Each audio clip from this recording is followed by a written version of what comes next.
नमस्ते दोस्तों, आइए ये हमारा नेक्स्ट वीडियो आ चुका है, दैट इज़ 11th वन।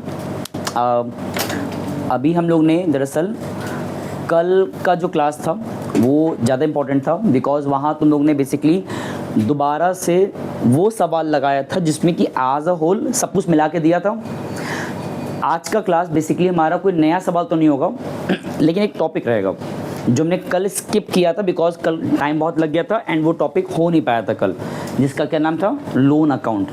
कि अभी तक तुमने हर बार ये किया था कि revaluation and partners capital account बनाने के बाद एक रिटायर्ड पार्टनर को कितना अमाउंट देना है वो तुम निकालना सीख गए थे।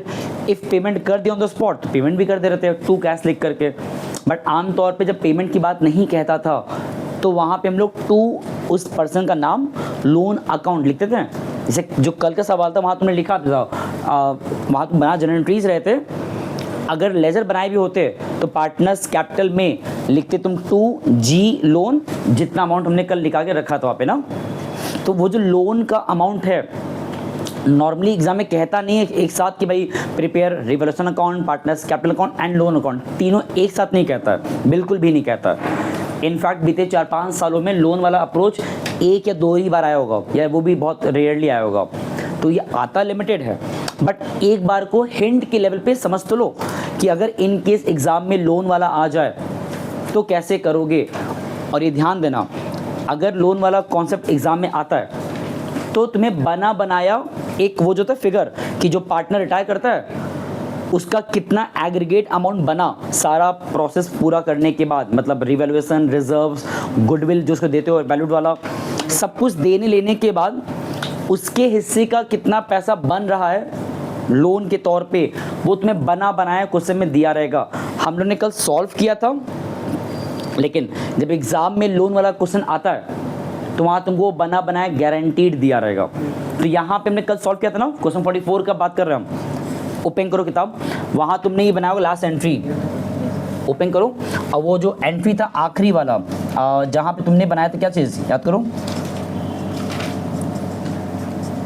कितना जी को पेमेंट हमें करना था। जी जो कल का सवाल था 44, जहाँ पे 3 पार्टनर्स थे, आई थिंक GKW नाम था ना, कहाँ गया 48, सॉरी ये मैंने नंबर का दिखा है, ये 48 था। तो उसमें जो नाम था पर्सन्स का GKW, उसमें जी रिटायर किया था और हमने सारे एंट्रीज को बना करके जी के हिस्से में कितना पैसा जाएगा हमने कुछ पेमेंट कर दिया था और कुछ उनका ट्रांसफ़र किया था लोन में, और जी का जो अमाउंट हमने यहाँ निकाला था, याद करो कि टोटलिटी में पहले जी का कितना बन रहा था हमने निकाला था ना अलग से, और क्यों अलग से निकालना पड़ा था, just because of partners capital account नहीं बनाए थे, एंट्रीज बनाए थे, और एंट्रीज वाले केस में उनको अलग से निकालना ही पड़ता है। हाँ, अगर बनाए होते पार्टनर्स कैपिटल तो वहाँ तो ईजिली बैलेंस मिल जाता है ना। तो याद करो जो आखिरी एंट्री हमारा बना था वो क्या था, याद लो, बोलो एंट्री क्या था। हमने जी का जो वो था कैपिटल अकाउंट उसको डेबिट किया था, कितने से अमाउंट क्या था बोलो,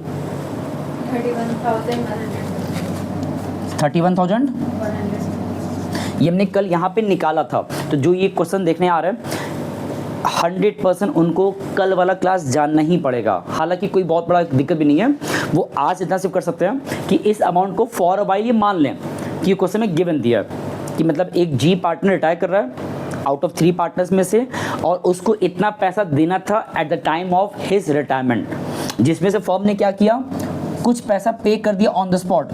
कितना पे हुआ था बोलो, कितना पेमेंट था ऑन द स्पॉट, 13,150, और जो बैलेंस था वो कहाँ जाएगा, उस जी के लोन अकाउंट में, जो कितना आएगा 18,000।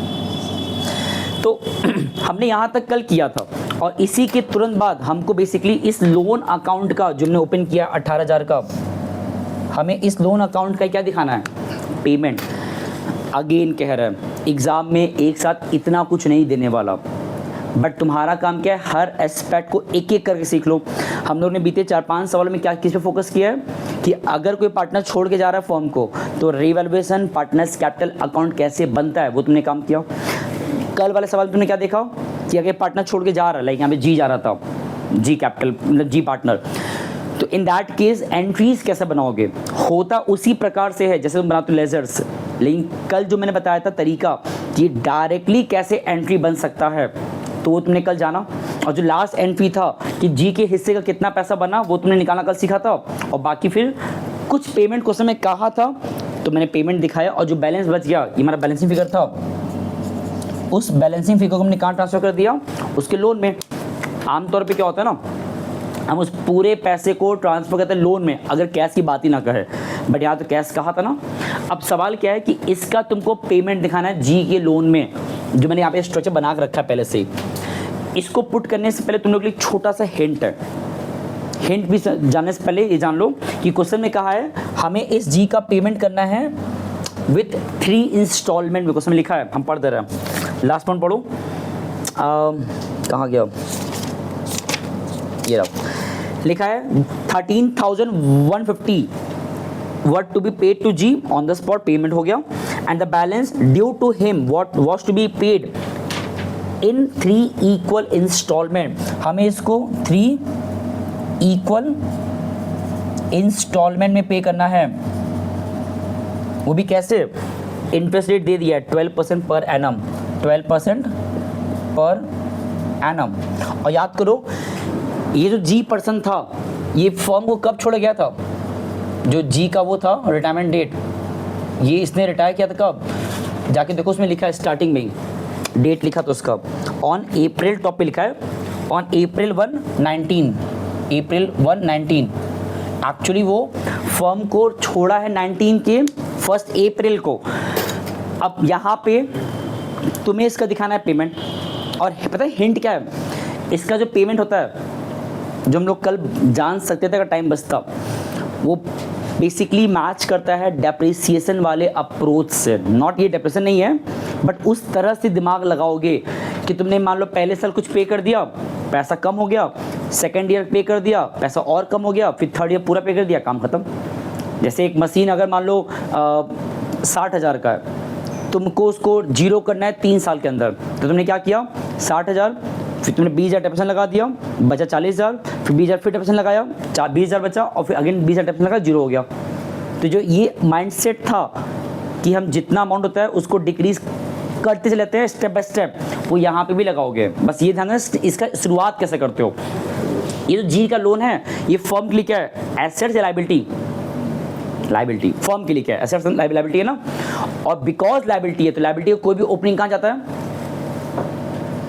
किसी भी लायबिलिटी का एसेट्स का ओपनिंग कहाँ जाता है, डेबिट में। एसेट्स का ओपनिंग डेबिट, तो लायबिलिटीज का ओपनिंग, अगर भूल जाओ तो रिकॉल ऐसे करो ना कि पार्टनर्स कैपिटल अकाउंट, ये होता है लायबिलिटी फॉर द फर्म, और उसका बैलेंस कहाँ लिखते थे, बाई बैलेंस भी लिखते थे, है ना। तो ये भी तो जी लोन एज ए पार्टनर के लिए फर्म की लोन है, सॉरी लायबिलिटी है, तो इसका भी बैलेंस यहाँ आएगा श्योर है। बस सवाल है किस नाम से लाओगे। बाई बैलेंस तब लिखते हो जब वो अमाउंट चल रहा हो पहले से, अभी यहाँ ला रहे हो, कंटिन्यू कर रहे हो, तब लिखते हो बाई बैलेंस बीडी। बट यहाँ तो ये जी लोन अभी न्यूली अकाउंट क्रिएट हुआ है, कैसे, जी कैपिटल को क्लोज करके जी लोन को ओपन किया गया है ना, मतलब जी के कैपिटल अमाउंट को ट्रांसफर किया गया लोन के नाम से।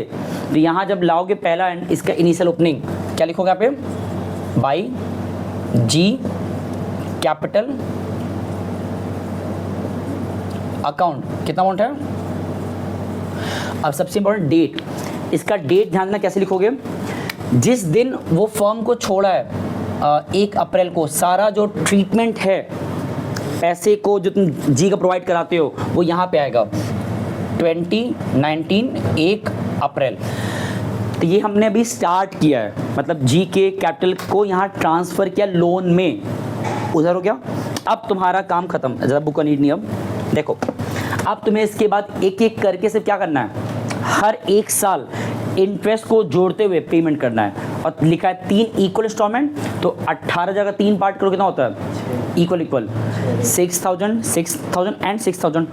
तो ये तो श्योर है कि हमको हर साल 6,000 तो पे करना है, डैम श्योर है, 3 इक्वल पार्ट के हिसाब से। बट उसमें इंटरेस्ट को भी जोड़ना है ना।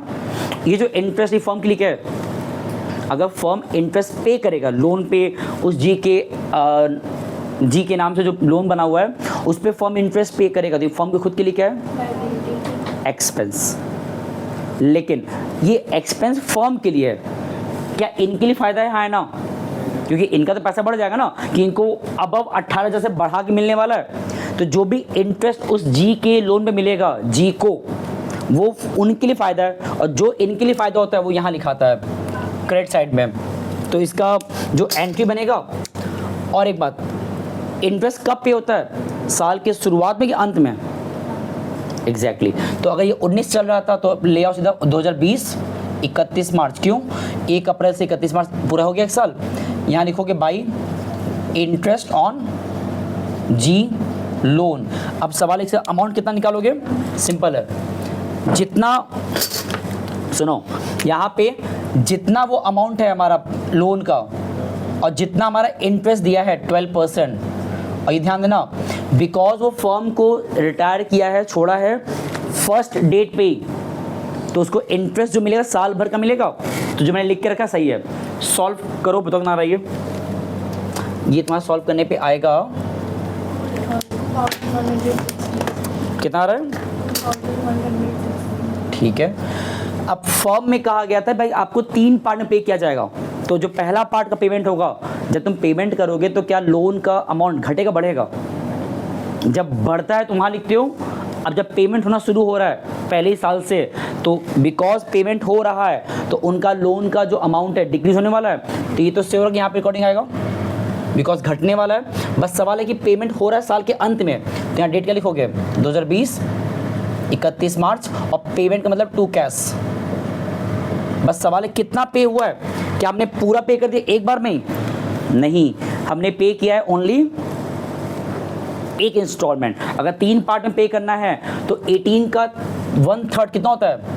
6000, और ये जो इंटरेस्ट था वो भी पे हो जाएगा उसी साल जिस साल का वो इंटरेस्ट था। तो ऐड करो कितना हो जाएगा ये? 8160, और जो बाकी बच गया वो ले आओ बैलेंस जो ट्रांसफ़र होगा अगले साल पे करने के लिए, जो कि आएगा 12000। बाकी इसको क्लोज कर दो। ये हमारा एक साल का डेटा बन गया, जो कि ऐड करने पे तुम्हारा आएगा 20160।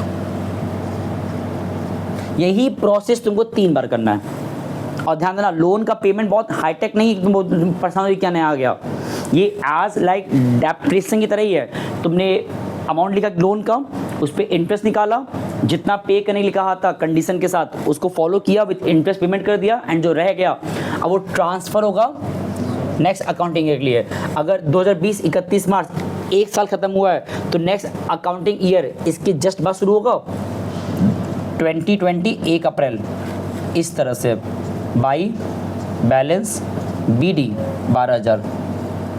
ये देखो इस बार यहाँ पर बाई बैलेंस BD क्यों लिखा रहा है? बिकॉज ये पिछले साल से कंटिन्यू हो रहा है आने वाले सालों के लिए।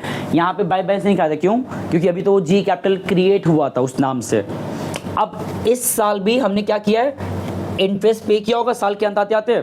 तो 1 अप्रैल से जंप करो एक साल आगे, क्या आता डेट? 2021 31 मार्च आएगा। और वहाँ भी समझ same, by interest on G loan. और इंटरेस्ट कैसे निकालोगे? सेम प्रोसेस, बस इस बार हमारा बदल गया प्रिंसिपल अमाउंट, तो इस पे इंटरेस्ट दिया जाएगा 12000 पे, अगेन 12%, जो कितना आता है? सॉल्व करूँ 1440, इतनी आएगा, देख लो। और बाकी पेमेंट कर लो। अब अगेन कैसे पेमेंट करोगे? यहाँ पे पेमेंट भी सेम डेट पे किया गया 2021 के 31 मार्च को टू कैश अकाउंट। हाँ, बस पेमेंट जब करना तो अगेन क्वेश्चन में एज पर कंडीशन एक इंस्टॉलमेंट हो गया और उस साल का इंटरेस्ट। यहाँ पे जो कंडीशन उसको फुलफिल कर रहे हैं हम, हो सकता है किसी क्वेश्चन में कंडीशन अलग भी दे दे, तो कंडीशन अलग कर देगा, एंट्री नहीं बदलेगा। Loan amount, interest, payment, balance, loan amount, interest, payment, balance, ये प्रोसेस चलता रहेगा, बस अमाउंट बदलेगा। एंड जो भी सिचुएशन कह रहा है, अगर 4 पार्ट का होता तो इसका हम 4 पार्ट किए होते हैं और 4 बार किए होते 4 साल तक। तो ये बस तुम्हारा काम बढ़ जा रहा है, बाकी process entry posting as it is है। ये पेमेंट जब की कितना है ये 7440,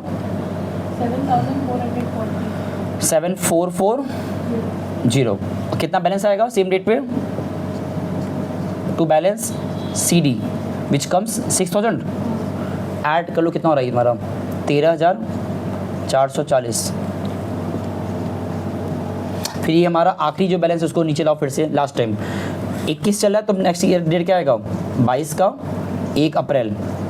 बाई बैलेंस BD और कितना बैलेंस है 6,000। इंटरेस्ट अगेन अगले साल दिया जाएगा 2023 के 31 मार्च को बाई इंटरेस्ट ऑन जीस लोन अकाउंट। और इंटरेस्ट वैसे ही निकालो, बस ये ध्यान देना कि प्रिंसिपल अमाउंट अगेन बदल चुका है, अब 6,000 आ गया से, तो इस पे दोगे तो 6,000 इंटू 12% कितना आएगा ये बताओ। ये आई थिंक आएगा 7,200 720 आएगा। अच्छा हाँ सही है, एक जीरो एक्स्ट्रा हो गया बिकॉज हमारा प्रिंसिपल अमाउंट ख़त्म हो चुका है तो ये पूरा ही पे हो जाएगा। यहाँ लिखो सीधा 2023 का 31 मार्च टू कैश अकाउंट और कंबाइंड पूरा पे कर दो जितना अमाउंट है ताकि ये हमारा क्लोज हो जाए।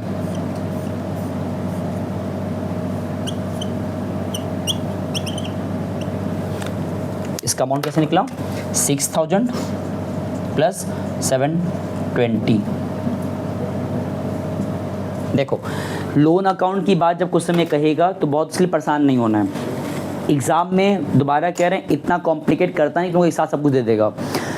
तुम लोग का फोकस फिलहाल होना चाहिए किस पे, how to make partners capital revaluation ledger and how to make journal entries in case of retirement without making revaluation and partners capital, जो हम लोग कल भी लगाए थे क्वेश्चन 33, 39, 42, 48 एंड 48 का ये सेकंड पार्ट। हालांकि मेरे लेवल पे अभी हमारा ये जो पहला पार्ट था रिटायरमेंट तो भी डेथ बचा है ना, तो जो रिटायरमेंट वाला पार्ट है वो आज फिनिश नहीं होगा, वो कल फिनिश होगा क्योंकि अभी मुझे एक सवाल और कराना है और वो एक वैरायटी है और वो वैरायटी तुम्हारे आखिरी वैरायटी है रिटायरमेंट का। वैरायटी का मतलब होता है कि जो तुम पढ़ लो टिल नाउ वही फिर आएगा, बस वो एंडिंग का कुछ सिचुएशन चेंज कर देगा। अब वो सिचुएशन जो है सिचुएशन वो तुम्हें समझना पड़ेगा कि उस केस में क्या करते हैं। एग्ज़ाम में उस टाइप का सवाल अगर हम सही रिकॉल कर पा रहे हैं तो 2 साल पहले बोर्ड एग्जाम में आ चुका है और बहुत सिंपल है, लेकिन अगर आता है तो ही बच्चा कर पाएगा, अदरवाइज कभी नहीं कर पाएगा, श्योर है। मतलब वो अटैम्प्ट कर लेगा 90% सही कर लेगा जितना उसको पढ़ा पहले से पार्ट है, बट जो नया पार्ट एंडिंग का वो जोड़ देगा वहाँ अटक जाएगा। और हम जिस क्वेश्चन की बात कह रहे हैं वो क्वेश्चन तुम्हारा पता कौन सा है, पहले सुन लो। क्वेश्चन नंबर है वो 53 नहीं सॉरी हाँ that question is 53 number. New book का जो लेटेस्ट एडिशन है उसमें 53 देखो, उसमें लिखा होगा ABC इक्वल पार्टनर्स मिला, बट ये सवाल हम लोग आज नहीं लगाने वाले हैं। पता है क्यों? क्योंकि उस क्वेश्चन में जो मेन हिस्सा है वो एंडिंग का पार्ट है जो मुझे बताना है, आनी चाहिए तो मांगो और क्या। सुनो, जो उस 53 क्वेश्चन में जो एंडिंग का पार्ट है वो मेन पार्ट है जो कि आज तो नहीं हो पाएगा, लेकिन हम उस मेन वाले पार्ट को जो एंडिंग का 10% अलग है जो इस क्वेश्चन में दिया हुआ है हम उसको अलग से पढ़ सकते हैं एक सवाल लगा करके, क्योंकि वो जो उसमें नया हिस्सा जोड़ा हुआ है 53 क्वेश्चन नंबर में ऊपर का 90% सब सेम है। दोबारा कह रहे हैं ऊपर का सारा हिस्सा सेम जो पहले पढ़े हो 48 में 42 में 44 में 39 में 33 में सब वहाँ रिपीट होगा इस क्वेश्चन में भी, बट जो नया पार्ट है उसको सीखना हो तो बेटर रहेगा पहले हम लोग आज सीखते हैं अलग से, क्योंकि वो बोर्ड एग्जाम में 3 नंबर के लिए भी अलग से आता है। और उस टाइप का पता क्वेश्चन कहाँ मिलेगा तुम्हें, तुम्हारे बुक में ओपन करो 54 मैंने लिख के रखा हुआ है, 53 कल लगवा देंगे, बट उस 53 में जो नया पार्ट है जो हमारे काम का है गारंटीड काम का है, और अगर तुम्हारा बैड लक रहा तो ये वाला हिस्सा 1 मार्क्स में भी आ जाता है। तो बच्चों को डायरेक्टली उस आंसर तक पहुंचना होता है एज शॉर्ट एज पॉसिबल, जितना वो कर सकते हैं करना पड़ता है। तो पहले सवाल देखो 53 में क्या नया समझ जाओगे कि उसमें क्या यूनिक दे रहा है, यहाँ ध्यान दो। 54 में दो क्या कंटेंट दिया हम पढ़ दे रहे हैं, 3 पार्टनर्स ABC रेशो दिया है 3:1, इसको लिखो ABC रेशो दिया है 3:1। तुम्हें यहाँ पे भी क्वेश्चन एक हद तक नॉर्मल लगेगा, बीच में कुछ नया में लगेगा नहीं, बट नया है। क्या आगे कह रहा है पढ़ो ध्यान से, B रिटायर्स ऑन 31 मार्च, यहाँ पे रिटायर कौन कर रहा है, B पार्टनर सेकेंड वन। बाद में कह रहा है on the date of on that date the capital of ABC after all the adjustments, ये बताओ ये जो लिखा है आफ्टर ऑल द एडजस्टमेंट, ये कहाँ लिखा होता है? पार्टनर्स कैपिटल ये कहाँ लिखा होता है? यहाँ पे मेंशन कर दिया है कि ABC का कैपिटल दिया हुआ है आफ्टर ऑल द एडजस्टमेंट, कितना दिया हुआ है? ए का दिया हुआ है कितना? 5,10,000, बी का 330 एंड सी का 180। ये जो अमाउंट है ये एक्चुअली क्वेश्चन में कह रहा है this is the capital of all the 3 partners after all adjustment, which means कि यहाँ पे सारे पार्टनर्स का जो भी हम लोग नॉर्मली सीखे हैं, रिटायर्ड पार्टनर को गुडविल देना, सब में अगर कोई अपीयर्ड रिजर्व सरप्लसेस है बैलेंस शीट के लायबिलिटी एसेट्स में उसको बांटना, रिवर्सन का प्रॉफिट लॉस बांटना, सब कुछ करने के बाद बात नहीं करो पार्टनर्स कैपिटल के एंडिंग में जो हम टू बैलेंस सीडी निकालते थे वो यहाँ बना बनाया दे दिया है। तो तुम थोड़ा सा इमेजिनेशन पे जाओ और ये मान के चलो कि तुम उस जोन तक पहुँचे हो, कहाँ तक? उस पार्टनर्स कैपिटल की जो लास्ट होता है, लास्ट फेज, जो तुम वहाँ तक पहुँचते हो, बड़ा मेहनत से पहुँचते हो एफर्ट लगा के, तो यहाँ तो आप पूरा बना बनाया दे दिया है। तो इसमें करना क्या है और आगे पढ़ते हो। लिखा है cash bank balance on 31 March was 30,000। यहाँ पे हमें गिवन दिया है और गिवन क्या दिया हुआ है? हमारे पास बैलेंस शीट के अंदर एसेट्स में जो कैश बैलेंस है वो बता दिया है और कितना बताया हुआ है? 30,000। ये क्यों दिया भी आगे समझ जाओगे। बैलेंस शीट का कैश अमाउंट क्यों दे दिया, इसका क्या यहाँ पे रोल आ गया अभी आगे मालूम चलेगा। B was to be paid through cash brought by ANC, मतलब यहाँ पे ये कह रहा है कि इस बी पर्सन को जो रिटायर कर रहा है इसको आपको पे करना है,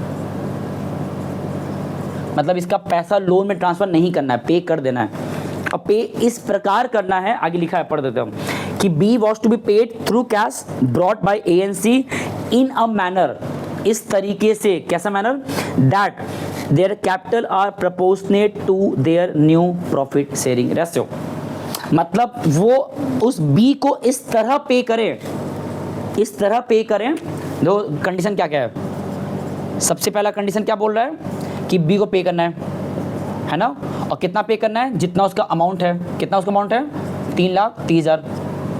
फिर सेकंड कंडीशन पता है क्या बोल रहा है कि पे करने के तुरंत बाद वो जो रिमेनिंग पार्टनर्स है ए और सी, उनका जो कैपिटल होना चाहिए, उनका जो होना चाहिए कैपिटल, वो एज पर न्यू रेशो में दिखना चाहिए।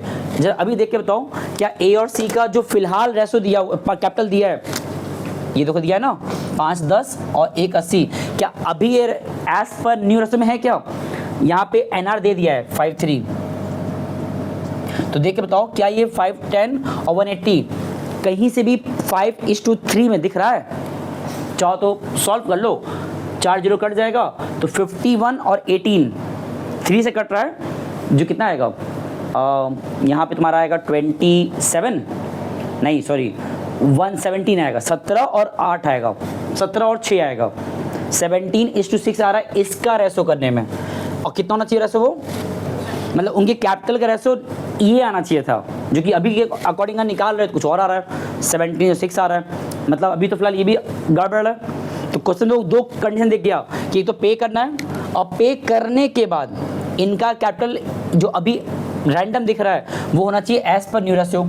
इसमें एक कंडीशन आखिरी और जोड़ दिया कि उनको पे इस प्रकार करना है कि पे करने के बाद आफ्टर ऑल द पेमेंट जो बैंक बैलेंस है, जो अभी कितना दिख रहा है बैलेंस शीट में 30, वो होना चाहिए 50,000। अब तुमको ये बहुत थोड़ा कॉम्प्लिकेट लग रहा होगा, 3 कंडीशन एक साथ कैसे फुलफिल होगा कि मतलब वो पे भी कर दे बी को, अपना कैपिटल को रीएडजस्ट कर ले इन द न्यू रेशियो, और ये भी करने के बाद जो बैलेंस अभी फिलहाल बैलेंस शीट में है कैश का 30,000, वो 30 के बजाय कितना हो जाए 50,000। मतलब उनको अपना कैश का बैलेंस वो बढ़ाना है, बी को पे भी करना है और अपना जो कैपिटल है उसको भी रीएडजस्ट करना है इन द न्यू रेशियो। तो ये तो 3 कंडीशन एक साथ जोड़ा है, ये पहले याद कर लो कि तुम्हारे एग्जाम में इस टाइप का सवाल आता है, या तो बड़े सवाल एज अ पार्ट बनकर आएगा जो हम लोग कल लगाने वाले हैं 53 क्वेश्चन नंबर पे, या इस तरह सेपरेटली आ जाएगा 54 क्वेश्चन जैसे पे। यहाँ पैराग्राफ में सारी बातें कह दिया जो मैंने बोर्ड पे लिखा है। अब बस यहाँ इतना पूछ रहा है कि इस पूरे कंडीशन को फुलफिल करने के लिए ए और सी को कितना पैसा लाना होगा, मतलब ऐसे कितना पैसा ला दें फॉर्म के अंदर कि लाने के बाद ये सारे जो कंडीशन है फुलफिल हो जाए। है बहुत सिंपल प्रोसेस, लेकिन वो तुम्हें याद रखना पड़ेगा। तो पहले दोबारा सवाल समझ लो, ए और सी इस तरह इतना पैसा ले आए, इतना ज़्यादा पैसा ले आए कि वो बी को पे भी कर पाए, इतना अमाउंट पे करने के बाद जो उनका अभी कैपिटल फिलहाल एनआर में नहीं है वो एनआर में हो भी जाए, प्लस जो बैलेंस अभी 30,000 है फर्म का वो 50,000 पहुंच जाए। तो तीनों कंडीशन को फुलफिल करने के लिए जो तरीका है, प्रोसेस, वो याद कर लो। क्या है? आसान है। एक्सेप्ट कौन सा? एक्सेप्ट दिस कि कितना पहले से कैश बैलेंस है उसको अभी छोड़ दो, इसको भूल जाओ। बाकी जिन जिन कंडीशंस की बात यहाँ पे कर दिया है उन सबको पहले ऐड कर लो। कंडीशन में जो जो इन्वॉल्व हो गया उन सबको ऐड कर लो। जैसे ए की बात हो रहा है, बी की बात हो रहा है और सी की बात हो रहा है। कैसे कि ए और सी का कैपिटल होना चाहिए एनआर में, मतलब उनके कैपिटल बात कर दिया ना। बी को पे करना है तो मतलब बी के कैपिटल बात कर दिया। तो मैंने क्या बोला है, जिसके जिसके नाम की बात कर दिया है उसको पहले एज अ होल एक साथ ले लो।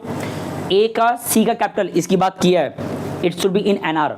बी को पेमेंट करना है तो इसकी भी बात किया है। तो जब कैलकुलेशन करोगे तो करना क्या है, ए का, बी का एंड सी का जो एडजस्टेड कैपिटल था इनको लिखो एक साथ। बताओ कितना ए का है, ऊपर देखो 510, और कितना बी का है 330, एंड कितना सी का है 180। ये ध्यान देना, मेरा जो था क्वेश्चन यहाँ सॉल्यूशन शुरू हो रहा है, इधर से मैंने सवाल लिखा है। हमारा एक्चुअल जो था कैलकुलेशन वो यहाँ शुरू हो रहा है, अभी करने जा रहे हैं हम। और एक बात, इस पूरे क्वेश्चन में इसकी बात तो किया है कि भाई उनका जो कैप बैलेंस, बैंक बैलेंस होना चाहिए, कितना होना चाहिए 50,000। तो इसको भी ऐड में ले लो कि जितना मिनिमम बैंक बैलेंस कहा है मेंटेन करने के लिए, उसको पिकअप कर लो। जो क्या कितना कहा हुआ है 50,000, सबको जोड़ लो। कोई जोड़ा इसको? 510, 330, 180 and 50. This comes 10,70,000। और जो पैसा मेरे काम का है नहीं अब, क्योंकि इस बैलेंस से मतलब ही नहीं है भाई, हमको जब ये बैलेंस मेंटेन करना है अब अपने बैंक बैलेंस का, बैलेंस शीट में कैश का, तो ये बैलेंस मेरे कोई काम का नहीं अब, है ना। तो इसको माइनस कर दो। जो अवेलेबल बैलेंस था किसका, कैश का, उसको लेस कर दो 30,000। जब माइनस किए बताओ कितना आ रहा है, ये तुम्हारा माइनस करने पे आएगा 10,40,000, ये ना आएगा। तो जो प्रोसेस था कि तुम्हें तीनों कंडीशन एक साथ फुलफिल करना था, उसका प्रक्रिया क्या है, प्रोसेस क्या है, ये प्रोसेस याद कर लो। जहाँ पे इन सब में से तुम्हें लगभग सब दिया रहेगा। एंड आखिरी चीज, जो ये अमाउंट आया तुम्हें इसी अमाउंट को इन द न्यू रेशियो बांट देना है, इन द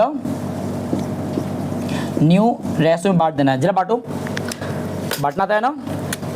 जब बांटेंगे 5/8 करेंगे इसका, तो ये तुम्हारा आएगा ए के नाम का पैसा, और जब 3/8 करेंगे तो ये आएगा बी के नाम का। बताओ कितना आएगा, बांटो। 10,40,000 डिवाइड बाई 8 इंटू 5। ये तुम्हारा सॉल्व करने पे आ रहा है, हम सॉल्व कर दिए, ये तुम्हारा आ रहा है 6,50,000। ये तुम्हारा आ रहा है, यहाँ लिख दे क्या, स्पेस में आए बच नहीं रहा है, देखो ये कितना आ रहा है, ये हमारा आ रहा है 6,50,000। यहाँ कितना आएगा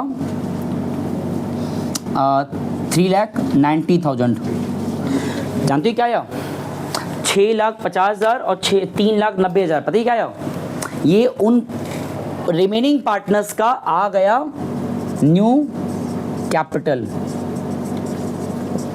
मतलब इन सारे कंडीशन को फुलफिल करने के लिए उन दोनों पार्टनर्स को, रिमेनिंग पार्टनर्स को अपने कैपिटल को इतना बनाना पड़ेगा, ध्यान सुनना, ये तीनों कंडीशन एक साथ फुलफिल हो जाए। फॉर दैट रीजन उन दोनों रिमेनिंग पार्टनर्स को ए और सी, यहाँ सी होगा, ए और सी को, बी तो रिटायर किया था, ए और सी को अपने कैपिटल को इतना पहुंचाना पड़ेगा। जो कि अब चाहो तो देख लो, इसका अगर निकाल तो रेशियो, इसका रेशियो निकालोगे तो यही आएगा पहली चीज, ठीक है। और दूसरी बात नहीं करो, दूसरी बात, ये इनका न्यू कैपिटल है ना, क्वेश्चन में कहा था कंपेयर करके बताओ फॉर दैट रीजन कि सारे कंडीशन फुलफिल हो जाए उन्हें कितना कैश लाना चाहिए। तो जो उनका ओल्ड कैपिटल है पहले वाला, अब कंपेयर करो उन्हीं ओल्ड ए और बी का ओल्ड कैपिटल है कितना, ऊपर देखो कितना था, ए और बी का, ए और सी का ओल्ड कैपिटल कितना दिख रहा है, 510 एंड यहाँ कितना है, सी का देखना तुमको रहेगा 180। कंपेयर करके अब माइनस कर लो, कंपेयर कर लोगे, हाँ ना, ए का 6.5 लाख हो जाना चाहिए to meet all this conditions, और उनका भी है कितना, एज पर जो क्वेश्चन में ऊपर दिया हुआ है वो दिया है 5,10,000 और होना चाहिए 6,50,000। जब गैप देखोगे तो उस गैप में 1,40,000 अमाउंट ए को ब्रॉड करना पड़ेगा, लाना पड़ेगा। और अगर सी की बात करें, 1,80 उनका पहले से था, but to meet all this condition उनको 3,90,000 पहुंचाना होगा कैपिटल अपने, तो फॉर दिस रीजन उनको लाना पड़ेगा 2,10,000। ये हो जाएगा इनका ब्रॉड, मतलब दोनों को ही पैसा लाना पड़ेगा इतना रुपया, 140 एंड 210, 2,10,000। जिनको भी लगा सही कैसे पॉसिबल है कि इतना करने से सब फिट हो जाएगा, इस कंडीशन को चाहो तो क्रॉस वेरीफाई कर लो इन 3 सिचुएशंस में। कितना पैसा लेके आ रहे बताओ, 140 और 210।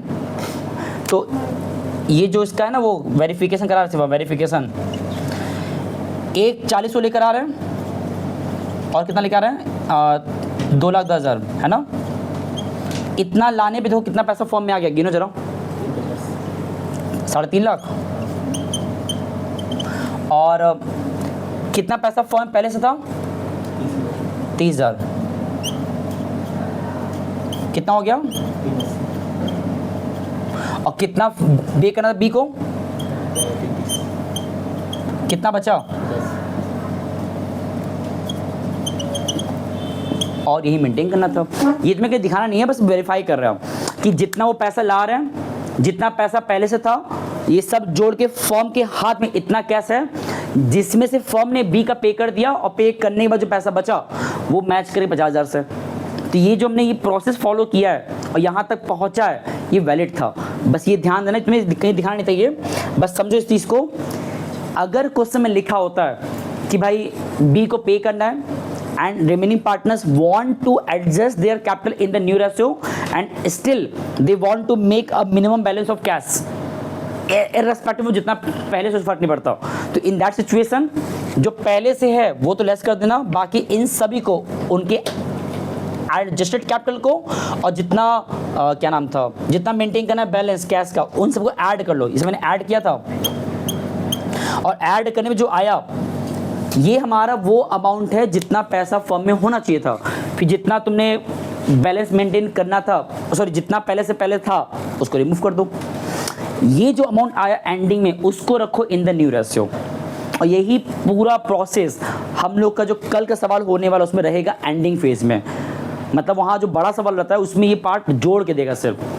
तो एक आखिरी बात, इसका एंट्री पास कर लोगे, यहाँ मैंने एंट्री पास नहीं किया, एंट्री पास कर लोगे, है ना।